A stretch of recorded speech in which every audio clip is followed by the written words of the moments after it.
La hausse des revenus, vous l'expliquez par quoi? Par le plan d'urgence, par la LMA, enfin les premiers effets peut-être de la LMA, par la conjoncture pure internationale et porteuse avec la volatilité qui a suivi. Voilà, enfin, j'allais dire, c'est le hasard des marchés, c'est la main invisible qui fait que cette année, on va avoir une amélioration du revenu, mais j'ai quand même en mémoire que le revenu moyen agricole observé en 2008, c'était moins 24%, moins 34% en 2009.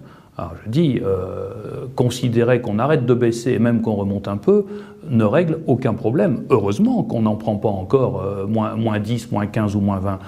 Encore qu'il faudra voir secteur par secteur.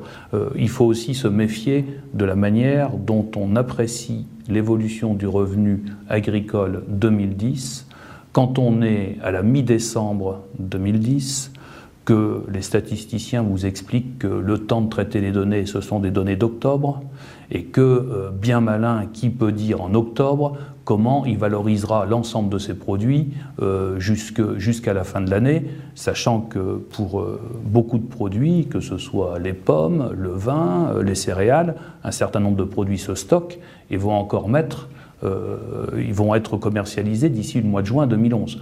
Donc on est toujours, nous, très réservés sur les chiffres qui sont avancés en décembre, alors qu'aucun agriculteur, lui, n'a finalement d'idée de ce que va être son revenu. Son centre de gestion lui dira probablement en mars 2011 ce qu'il a gagné, mais pas avec des chiffres d'octobre.